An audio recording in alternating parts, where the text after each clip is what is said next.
नमस्कार, मैं हूं आपके साथ अक्षता मौर्य। आप देख रहे हैं न्यूज़ 7 हिंदी। आइए नजर डालते हैं सुबह की मुख्य खबरों पर। पहलगाम आतंकी हमले में 26 लोगों की निर्मम हत्या के बाद पूरा देश आक्रोशित है। हालांकि इस हमले को लेकर सियासत भी जोर पकड़ रही है। इस बीच भगवान परशुराम की जयंती से पहले सुहेलदेव भारतीय समाज पार्टी के राष्ट्रीय प्रवक्ता पीयूष मिश्रा ने समाजवादी पार्टी के मुखिया अखिलेश यादव के ब्राह्मण प्रेम को ढोंग बताते हुए जमकर निशाना साधा। सुबह सपा नेता ने कहा कि 29 अप्रैल को भगवान परशुराम की जयंती पर अखिलेश यादव का ब्राह्मण प्रेम के ढोल बजाते हैं, जगह जगह होर्डिंग्स लगवाते हैं, पर जब ब्राह्मण कुल का सपूत शुभम पहलगाम में शहीद होता है तो उस परिवार से कोई रिश्ता नहीं है कहकर कन्नी काट जाते हैं। अब ब्राह्मण समाज तय कर चुका है कि सम्मान चाहिए या सिर्फ इस्तेमाल।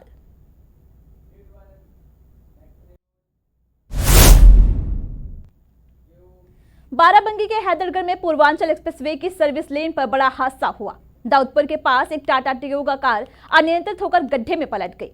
हादसे में कार में सवार दंपति की मौके पर ही मौत हो गई। मृतकों की पहचान जितेंद्र प्रताप सिंह और उनकी पत्नी मंजू के रूप में हुई है। कार में सवार अन्य 2 लोग आयुष और उनकी पत्नी श्वेता गंभीर रूप से घायल हो गए हैं।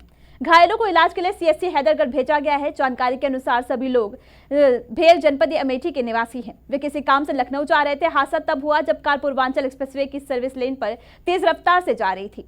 कार के पलटने से कार के परखच्चे उड़ गए। मौके पर पहुंची पुलिस ने मृतकों के पोस्टमार्टम में घायलों को एम्बुलेंस इलाज के लिए सीएससी भिजवाया है।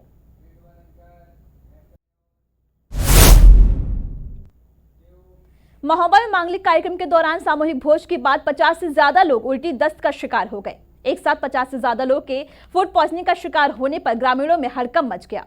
ग्रामीणों की सूचना पर स्वास्थ्य विभाग की टीम ने गांव पहुंचकर फूड पॉइजनिंग के शिकार लोगों की सेहत की जांच की, तो वहीं ग्रामीणों ने घी में मिलावट होने का आरोप लगाते हुए मामले की जांच कर कार्रवाई की मांग उठाई है। अधिक संख्या में लोगों के अचानक बीमार होने से ग्रामीणों में अफरा तफरी मच गई और गांव में दहशत का माहौल हो गया। सूचना पर स्वास्थ्य विभाग की टीम ने गांव पहुंचकर स्थिति का जायजा लिया और जांच में फूड पॉइजन पाया। फूड पॉइजनिंग से शिकार लोगों के सैंपल लेकर जांच के लिए भेजे गए हैं। ग्रामीणों के स्वास्थ्य जांच के लिए चिकित्सकों की टीम की तैनात किया गया है। सभी खतरे से बाहर हैं।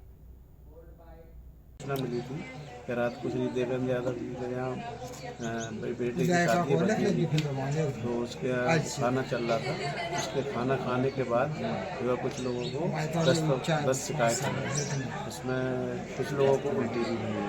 तो अभी हमारी यहाँ टीम पनवाड़ी से सूचना प्राप्त हुई तो अभी यहाँ सबका उपचारात्मक कार्रवाई कर दी है। सबको जाँच करके दवाई दे दी है। स्थिति सामान्य, कोई भी रोगी गंभीर नहीं है।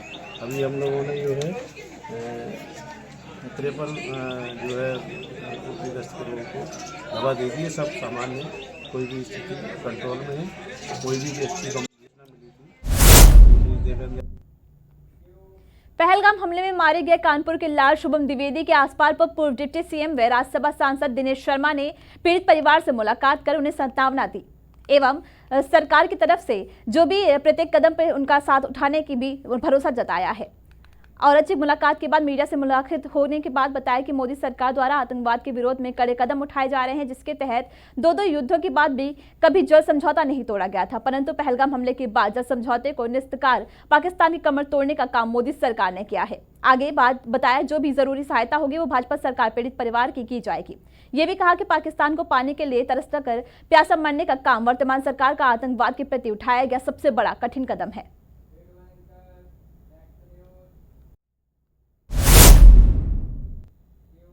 पहलगाम कश्मीर में 22 अप्रैल को आतंकवादी घटना के विरोध में महानगर के व्यापारियों ने पाकिस्तान से सभी वस्तुओं के आयात निर्यात पर प्रतिबंध लगाने की मांग करते हुए गोपरगंज के रेडीमेड व होजरी के व्यापारियों के साथ पाकिस्तान से दुबई होकर आने वाले कपड़ों व मेवों में छुहारा और सेंधा नमक को जलकर व दहन कर रखे रेडीमेड कपड़े, सूखे मेवे व सेंधा नमक को इस्तेमाल न करने के साथ बहिष्कार करने का संकल्प लिया। प्रधानमंत्री को पिछले 3 दिन में 1000 से अधिक व्यापारियों ने ईमेल से ज्ञापन भेजकर मांग की कि पाकिस्तान से परोक्ष व अप्रोक्ष रूप से होने वाले आयात व दवा सहित अन्य वस्तुओं के निर्यात पर पूर्णतः प्रतिबंध लगाया जाए। यह अभियान पूरे उत्तर प्रदेश सहित पूरे देश में चलाया जाएगा।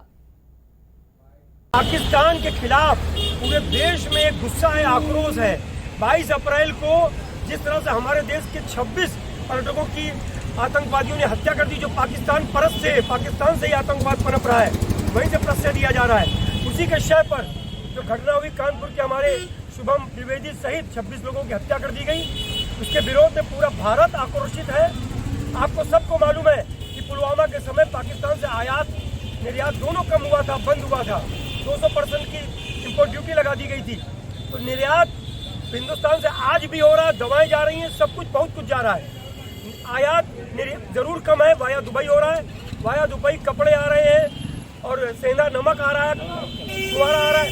तो सबको बहिष्कार करने की हम लोगों ने घोषणा की। पाकिस्तान समाजवादी पार्टी प्रदेश कार्यालय पर राष्ट्रीय अध्यक्ष अखिलेश यादव ने लोहिया वाहिनी के तमाम पदाधिकारियों और कार्यकर्ताओं के साथ बैठक की। इस दौरान अखिलेश यादव ने कहा कि युवाओं से जुड़े मामलों पर और युवाओं के सामने जो परिस्थितियां हैं और राजनीतिक जो संगठन के माध्यम से हम लोगों को कम करना है, उसको लेकर के बहुत सारे हमारे लोहिया वाहिनी के साथियों ने सुझाव दिए हैं। इसके साथ ही अखिलेश यादव ने कहा कि सरकार के अधिकारी मिलकर के सब सीमाएं तोड़ चुके हैं। इसी तरह मुद्रा वाली योजना को हम लोग बार बार कहते हैं और कई बार कहा है कि 33 लाख करोड़ रुपए बांटे गए हैं, 52 लाख लोगों को पैसे मिले हैं। वहीं इस दौरान उन्होंने रामजी सुमन पर हुए हमले को लेकर तमाम प्रतिक्रियाएं दी हैं।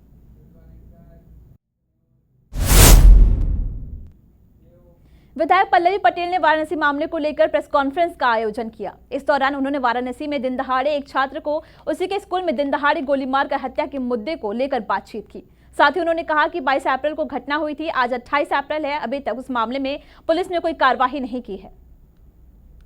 पहलगांव में जो घटनाक्रम हुआ है निसंदेह राजनीति के दायरे से परे है, बहुत ही दुखद है, बहुत ही हृदय विदारक है। इस देश की 135 करोड़ जनता, हम किसी भी राजनीतिक दल का कोई भी व्यक्ति हो, वो पूरे अधिकार देता है भारतीय जनता पार्टी की सरकार को, पूरा समर्थन देता है कि इस आतंकवादी हमले के पीछे पाकिस्तानी जो पूरी सोच है, जो पूरा एक इंफ्रास्ट्रक्चर है, उसके खिलाफ आप कड़ी से कड़ी कार्रवाई करिए। हम सब आपके साथ खड़े हुए।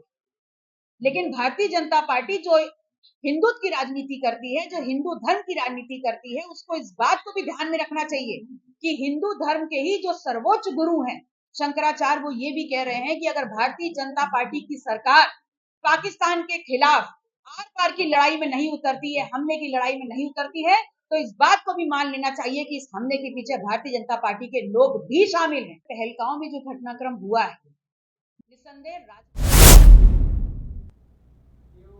सुबह की इन मुख्य खबरों में बस इतना ही। देखते रहिए न्यूज़ 7 हिंदी।